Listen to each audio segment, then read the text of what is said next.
नमस्कार दोस्तों, आपको हमारे चैनल पर स्वागत है। आज हम बात करने वाले हैं भारत और पाकिस्तान के बीच हाल ही में चलने वाला तनाव और संघर्ष के बारे में, जो पूरे दक्षिण एशिया को हिला कर रख दिया है। आइए शुरू से जानते हैं क्या हुआ था, कहाँ हुआ था और कैसे हुआ था और कौन करवाया था। तो बात है 22 अप्रैल 2025 की, जहां हर साल लाखों हजारों पर्यटक अपना सुकून ढूंढने आते हैं।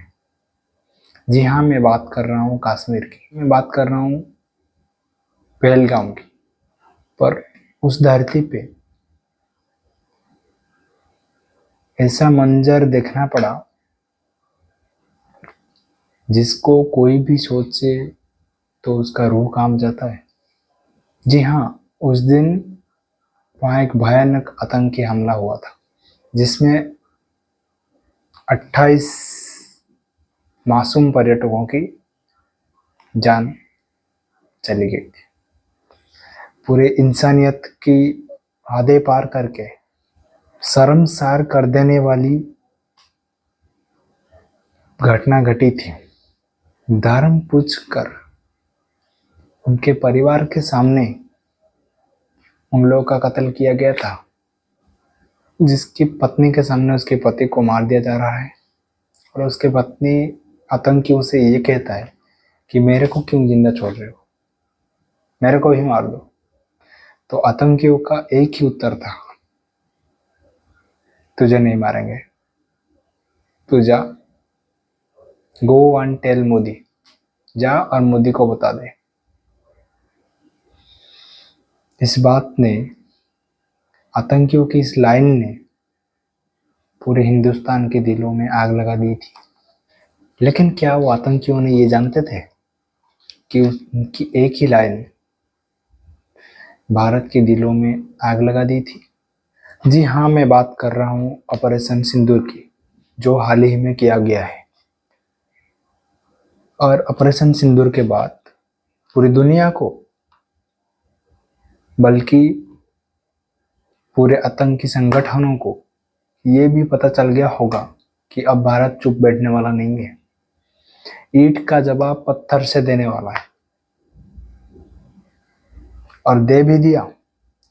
मैं बता दूं, ऑपरेशन सिंदूर में पाकिस्तान के अंदर छुपे हुए आतंकी अड्डे पर मिसाइल बरसा गया। उनमें 100 से भी ज्यादा आतंकवादियों को मौत के घाट उतारा गया है।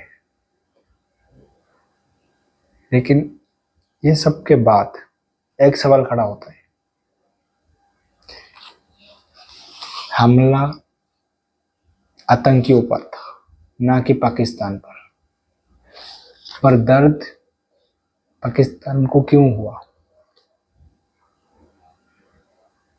इसका जवाब पूरा भारत और आतंकियों को विरोध करने वाले देश पूछते हैं। मोदी ने वो कर दिखाया जो आतंकियों ने कहा था। जाओ बता दो मोदी को, गो एंड टेल मोदी। अब मोदी ने वो कर दिखाया जो कोई भी आतंकी संगठन या कोई आतंकवादी सपने में भी नहीं सोचा था। और ये तक भी बता दिया भारत ने कि भारत के साथ पंगा लेना महंगा पड़ेगा। जबकि भारत ने पाकिस्तान का कोई भी सिविलियंस के ऊपर, कोई भी सेना पर वार नहीं किया, उसके बाद भी पाकिस्तान का कहना यह है कि ऑपरेशन सिंदूर के दौरान उसका सिविलियंस मारे गए, जो कि सरासर झूठ है, क्योंकि उसके पास एक कहने का कोई भी सख्त प्रमाण नहीं है। जब झूठ है तो प्रमाण कहाँ से आएगा भाई? अगर सिविलियंस मारे गए तो पूरे विश्व को दिखाओ, सबको दिखाओ कि इंडिया ने अपना सिविलियंस को मार दिया, ये गलत किया। एक ढोंग है इंडिया के खिलाफ युद्ध करने का। कोई प्रूफ नहीं, सीधा बोल दिया कि हमारे सिविलियंस मारे गए। कोई इंटरनेशनल रिपोर्ट नहीं, कोई एविडेंस नहीं, सीधा आरोप लगा दिया और उसके बाद हमला भी कर दिया इंडिया के ऊपर। इसके बाद और एक सवाल खड़ा होता है कि अगर इंडिया ने केवल आतंकवाद के खिलाफ लड़ रहा है, आतंकवादियों को ही निपात कर रहा है, वो चाहे तुम्हारे अंदर हो कि बाहर हो, पाकिस्तान के अंदर छुपे हो या इंडिया के अंदर छुपे हो या कहीं पे भी हो, अगर वार पाकिस्तान के अंदर छुपे हुए आतंकी ऊपर हुआ तो पाकिस्तान क्यों तिलमिला गया और दर्द पाकिस्तान को क्यों हो रहा है? क्या इसका मतलब ये नहीं है पाकिस्तान आतंकियों को शरण दे रहा है, पाकिस्तान आतंकियों को पल रहा है? क्या इसका मतलब ये नहीं है पाकिस्तान आतंकियों का संरक्षक है? जबकि पूरी दुनिया आतंकवाद के खिलाफ है और चाहता है कैसे आतंकवाद मिटे, तब पाकिस्तान क्यों उनके साथ खड़ा है, जिन्होंने इंडिया के अंदर घुस के 28 मासूम पर्यटकों की जान लिया? उन लोगों को समर्थन कर रहा है पाकिस्तान, उन्हें शरण दे रहा है और उन्हें बचाने की कोशिश भी कर रहा है, जिसका फल उसको भी भुगतना पड़ेगा। अभी पाकिस्तान ने ऑपरेशन सिंदूर देखा, ये तो बस ट्रेलर था।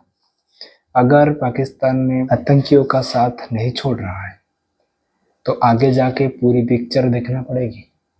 जो आतंकवादियों का साथ दे वो भी उतना ही दोषी है जितना आतंकवाद और आतंकवादियों ने है।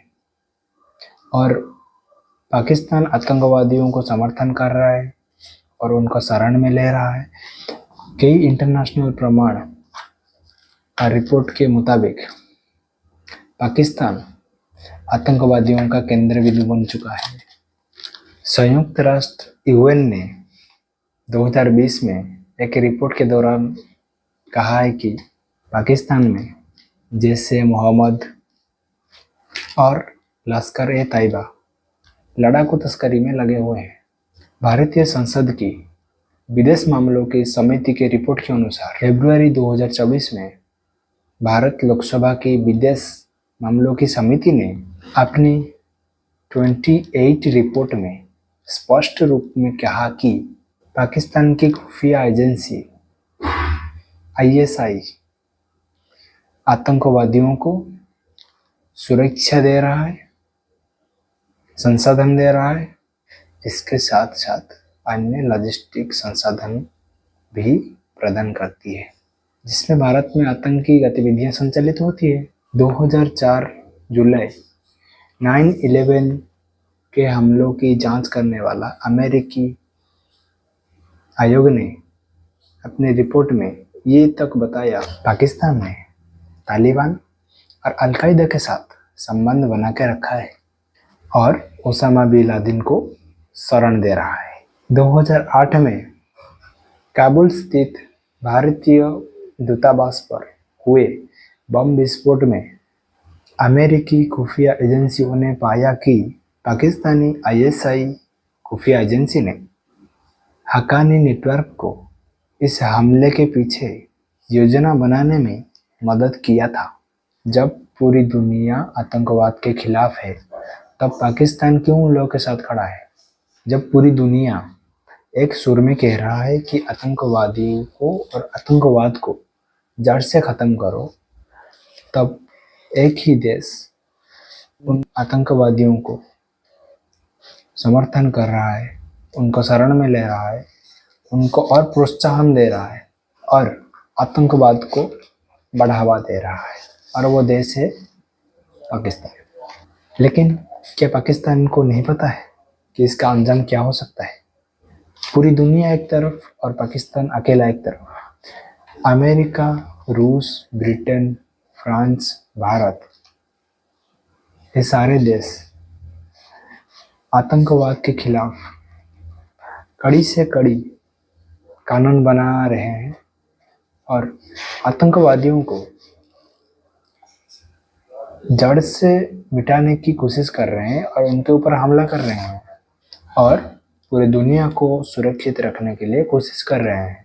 और पाकिस्तान वहीं जैसे मोहम्मद जैसे कुख्यात आतंकवादी पल रहा है, वहीं पाकिस्तान में लश्कर-ए-तैयबा का ट्रेनिंग कैंप चल रहा है और वहीं से निकलकर आतंकवादियों ने भारत में आके निर्दोष मासूम लोगों के खून बहा के चले जा रहे हैं।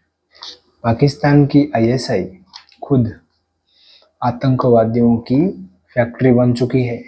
आतंकवादियों को सेफ हेवन, पैसा, हथियार और ट्रेनिंग देने के बाद उन्हें फिर भारत के अंदर भेजना, ये सारा काम आईएसआई के द्वारा किया जा रहा है। पूरे विश्व की रिपोर्ट ये कह रहा है कि आईएसआई आतंकवाद का संरक्षक है।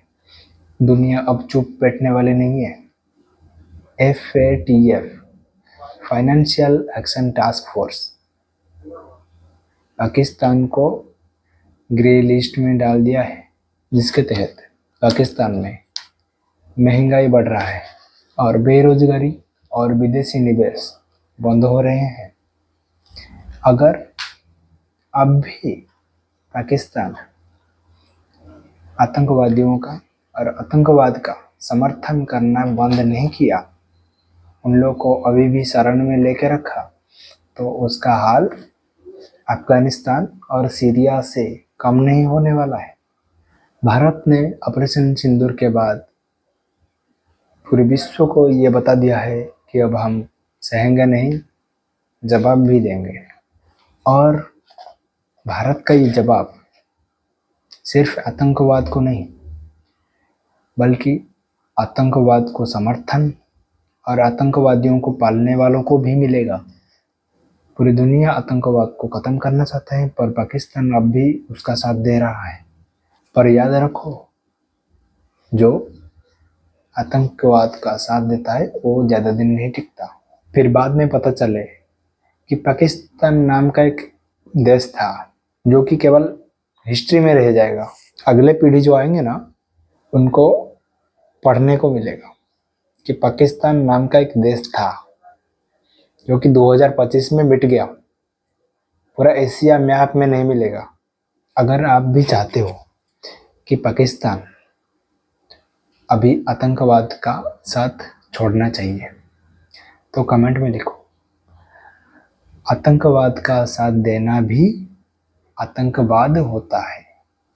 और ऐसे इन्फॉर्मेटिव वीडियो के लिए चैनल को सब्सक्राइब करो और वीडियो को लाइक करो, कमेंट करो, शेयर भी करो।